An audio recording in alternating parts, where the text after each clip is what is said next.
இன்று திருத்தாட்சி திருவிழாவை கொண்டாடி வருகிறோம்.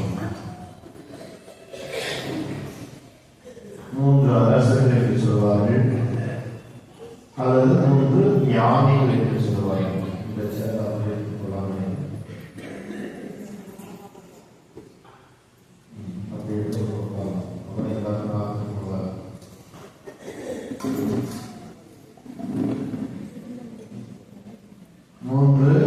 அரசர்கள் அல்லது 3 ஞானிகள் என்று சொல்வார்கள். அப்ப அவர்கள் அரசர்களா ஞானிகளா? இன்று 3 ராஜாக்கள் பொங்கல் பொங்க போகிறீங்க. இதுதான் விவாத பொருளா? 3 அரசர்களா இருந்தாங்க, 3 ஞானிகளா இருந்தாங்க. இது விவாத பொருள் அல்ல. அவர்கள் அரசர்களாக இருக்கும், ஞானிகளாகவே இருக்கும். என்ன கருத்தை இன்றைய நாளில் நமக்கு தெளிவுபடுத்துகிறது என்பதுதான் முக்கியம்.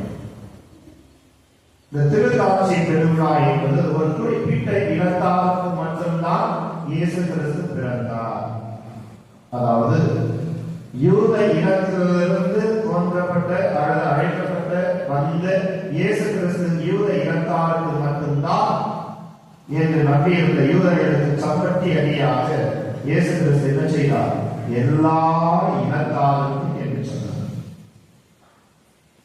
அதைத்தான் இன்று அனைவரும் நினைவு கூற வேண்டும் என்பதற்காகத்தான் 3 அரசர்கள் 3 ஊர்களுக்கு அழைக்கப்படுகிறது.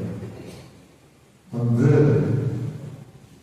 மீனவர்கள் தொழிலையே மீனவர் தொழிலையே குறிப்பாக கொண்டிருக்கக்கூடிய மீனவ சமுதாயத்தினரும், விவசாய தொழிலை மையமாக கொண்டிருக்கக்கூடிய விவசாயத்தில் மேற்கொண்டிருக்கக்கூடிய இஸ்லாத்தாரும், ஆசிரியர்களுடைய மகனாகி இருந்தாலும் அவன் ஆசிரியர்களாக இருந்தாலும் அவனுக்கு மட்டும்தான் இறைவன் உண்டு, அவர்களுக்கு மட்டும்தான் இறைவன் இருக்கிறார் என்பதிலிருந்து பக்தக்காரர்களிலிருந்து ஒரு இளைஞர் ஒரு சிறுவனையும் அழைக்கிறது.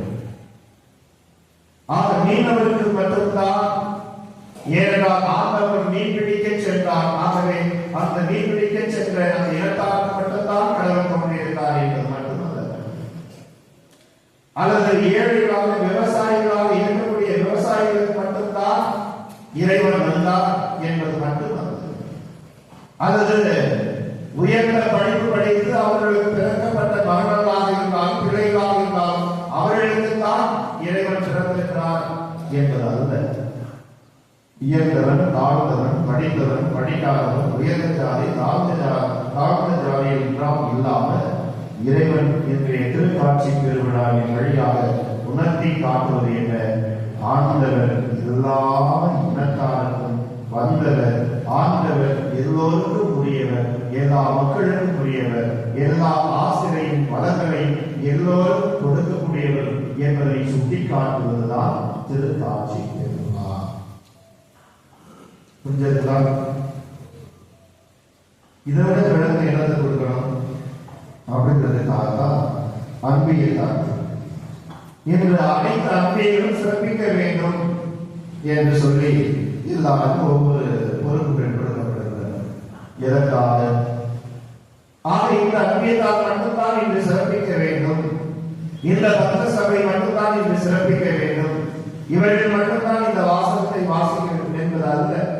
எல்லாரும் இணைவதுதான் ஒரு குடும்பம், எல்லாரும் இணைந்து செயல்படுவதுதான் திருப்பலி, எல்லாரும் இணைந்து ஒப்புக் கொடுப்பதுதான் திருப்பலி.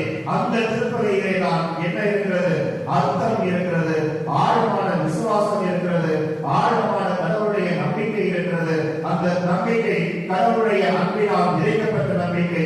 அந்த நம்பிக்கை தான் ஒவ்வொருவரும் கொண்டிருக்க வேண்டும் என்பதை குறித்துத்தான் இந்த திருக்காட்சி பெருவிழாவை என்ன செய்கிறோம்? அனைத்து அன்பியங்களும் பங்கேற்க வேண்டும் என்பதற்காக ஒவ்வொருவரையும் பிரித்துப்படுத்தப்பட்டது. இதையுமே விளக்க வேண்டுமா? இதையுமே விளக்க வேண்டும். அங்கே இருக்கக்கூடியவர்கள் ஒருவர் கற்பாக, ஒரு சிறுவனை கற்பாக இருந்தால், ஒரு மாநிலமாக இருந்தால், இன்னொருவர் அதை விட மாநிலமாக இருந்தாலும், ஒரு கலர் அடிப்படையில் நிற அடிப்படையில் கடவுள் வந்தார் என்று அல்ல, மாறாக எல்லா நிறத்தாருக்கும் ஆண்டவர் உண்டு. சிறப்பு என்ன சொல்றது, நிறத்தை கொண்டிருப்பதனால் அவர்களுக்கு மட்டும்தான் என்பதல்ல, கருப்பினர்களுக்கு மட்டுமல்ல, மாறாக எல்லா நிறத்தையும் உடையவர்களுக்கு ஆண்டவர் உரைத்தானவர், ஆண்டவர் பொதுவானவர், ஆண்டவர் நல்லவர். அந்த ஆண்டவரை நாம் எல்லோரும் சரிசமமாக கொண்டாடப்பட வேண்டும் என்பதுதான் இன்றைய நாளிலே இந்த திருக்காட்சி திருவிழா நாம் சுட்டிக்காட்டுகிறது. இந்த திருக்காட்சி திருவிழாவை சிந்திக்கின்ற பொழுது இந்த அரசர்கள் அல்லது இந்த ஞானிகள் அழைக்கப்பட்டவர்கள் எந்த திசையிலிருந்து அழைக்கப்பட்டார்கள்? கீழ் திசையிலிருந்து, 4 திசையிலிருந்து 8 திசையிலிருந்து அழைக்கப்பட்டவர்களாக யார் இருக்கின்றார்கள்? அது ஒரு பகுதியில் மட்டும்தான் இருக்குமா? ஆக எல்லா பகுதியிலிருந்தும் அழைக்கப்பட்டவர்களை உணர்த்தி காட்டுவதுதான் கீழ் திசை. ஏனென்றால் அந்த கீழ் திசையில் இருக்கக்கூடியவர்கள் எல்லோருமே இறைவனுக்குரியவர்கள், அவர்கள் புறந்தள்ளப்பட்டவர்கள் அல்ல, புறக்கணிக்கப்பட்டவர்கள் அல்ல. எல்லா பகுதி மக்களும் இறைவனுக்கு உரியவர்கள், இறைவனால் உரைக்கப்பட்டவர்கள். அப்படி வந்தவர்கள் என்ன செய்தார்கள்? அந்த அரசர்கள் என்ன செய்தார்கள்? ஞானிகள் என்ன செய்தார்கள்? அல்லது அந்த நிலத்தார்கள் என்ன செய்தார்கள்? சொந்தம், பந்தம், சொத்து எல்லாவற்றையும் இழந்து யாரை தேடி செல்கிறார்கள்? ஆண்டவரை தேடி செல்கிறார்கள். எல்லாவற்றையும் துறந்து அவர்கள் ஆண்டவரை தேடி செல்கின்ற பொழுது என்ன தேவை? துணிச்சல் தேவை. அப்பகுதியில் அவர்கள் கடந்து வரலான பகுதிகளை கடந்து சென்றிருக்கலாம், அச்சம் தரக்கூடிய விலங்குகளும் இருந்திருக்கலாம். அத்தனையும் கடந்து அவர்கள் சென்றிருக்கிறார்கள் என்றால் எதை சுட்டிக்காட்டுகிறது? துணிச்சலை சுட்டிக்காட்டுகிறது. கிறிஸ்தவர்கள் துணிச்சல் மிக்கவர்கள், கோழை உள்ளத்தை கொண்டிருக்கக்கூடியவர்கள் அல்ல என்பதையும் இன்றைய நாளிலே சுட்டிக்காட்டுகிறது. ஆக நம்முடைய வாழ்க்கையில் கிறிஸ்தவர்களாகிய நீங்கள் தான் துணிச்சல் மிக்கவர்களாக இருக்க வேண்டும், துணிவு உள்ளவர்களாக இருக்க வேண்டும்.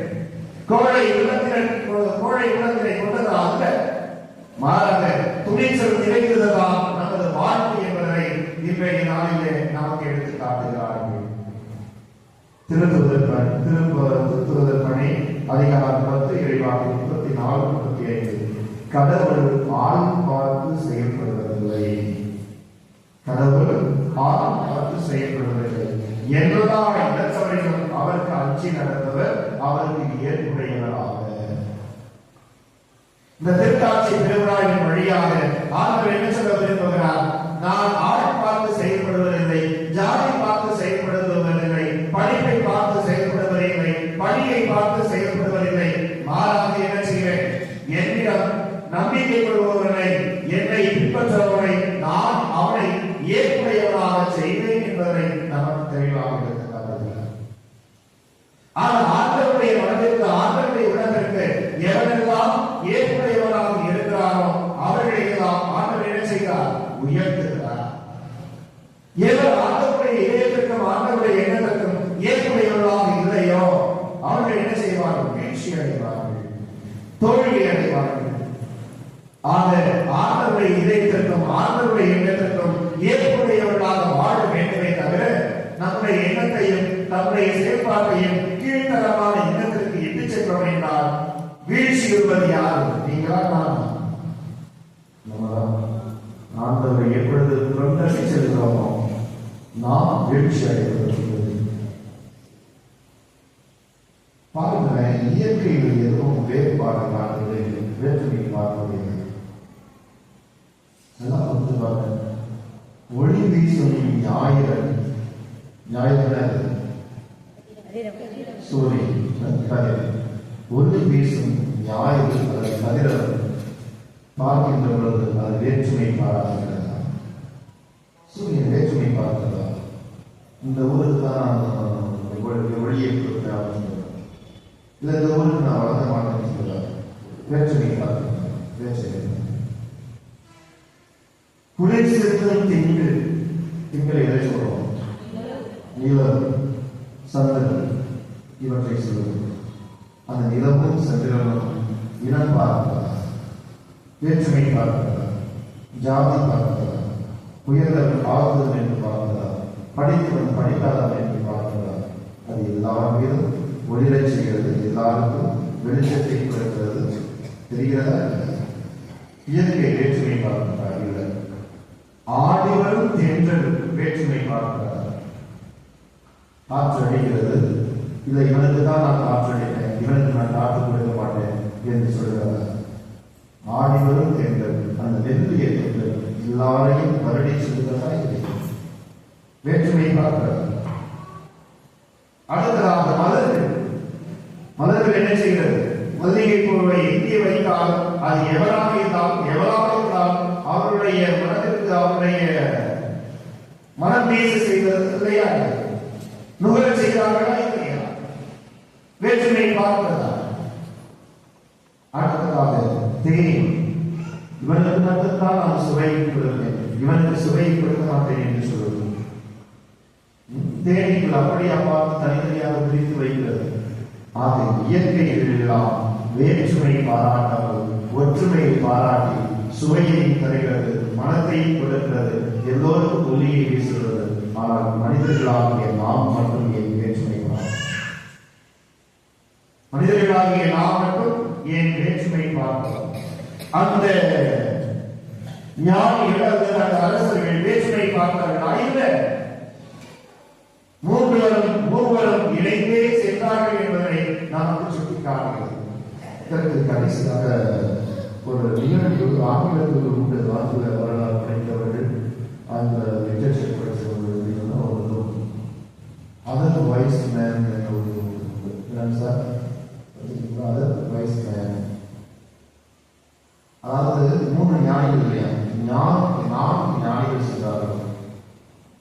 4 ஞானிகள்ல 3 ஞானிகள் வந்துட்டாங்க. இன்னொரு ஞானியை பார்த்து வெயிட் பண்ணிட்டு இருக்காங்க. ஏன்னா போன் இல்லை, எதுவும் இல்லை, வெயிட் பண்ணிட்டு இருக்காங்க. எல்லாம் சேர்ந்துட்டாங்க. இப்படி யாரையும் பேசி 3 பேர் சேர்ந்துட்டாங்க. இன்னொரு ஆள் வரல.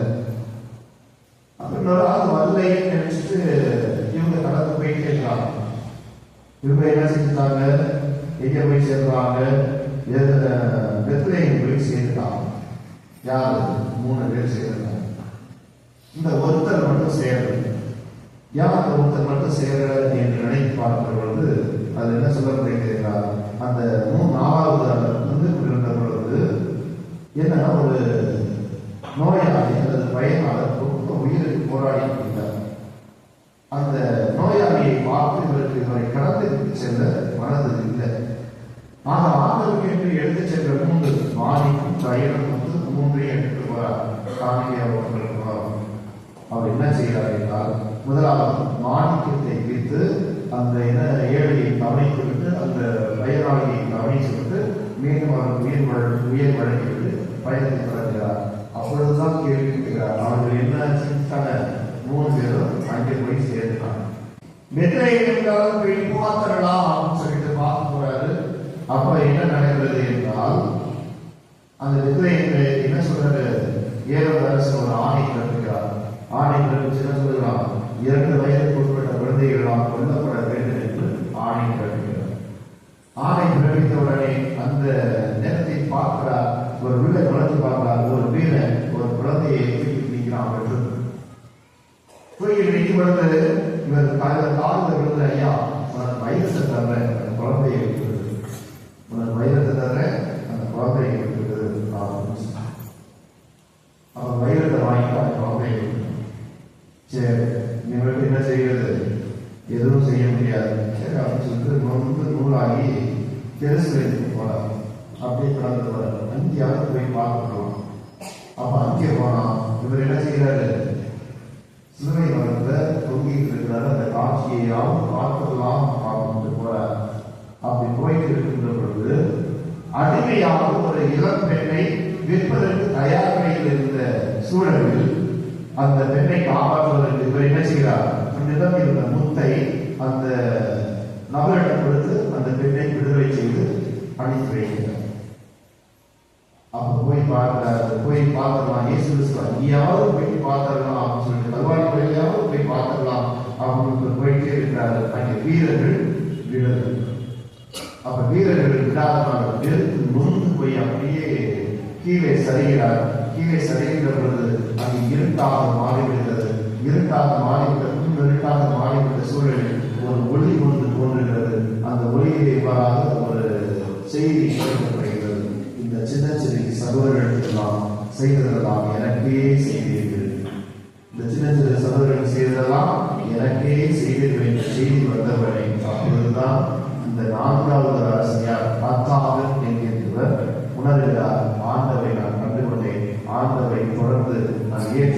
அவரை பார்த்து விட்டேன் என்று சொல்லி மன நிறைவோடு அவர் ஈடுபடுகிறார்.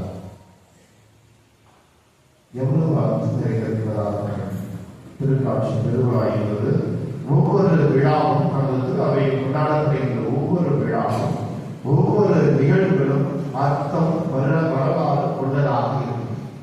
ஆகிய இயேசு கிறிஸ்துவின் பிரியமானவர்களே, இந்த 3 ஞானிகளும் அல்லது 3 அரசர்களும் நமக்கு எவற்றை சுட்டி காட்டுகிறார்கள் என்றால், உயர்ந்தவன் தாழ்ந்தவன், படித்தவன் படிக்காதவன், உயர்ந்த ஜாதி தாழ்ந்த ஜாதி என்பவர்கள் மட்டுமல்ல கடவுள், மாறாத கடவுள் என்பவர் எல்லாருக்கும் உரியவர், எல்லா இடத்தாருக்கும் உரியவர். 1. 2வது, உயர்ந்தவன் தாழ்ந்தவன், படித்தவன் படிக்காதவன், உயர்ந்த ஜாதி தாழ்ந்த ஜாதி என்றெல்லாம் பார்த்து உதவி செய்யாது, எல்லாருக்கும் உதவி செய்ய வேண்டும். அதுதான் திருக்காட்சி பெருவிழா என்பதை உணர்ந்தவர்களாக வாழ வர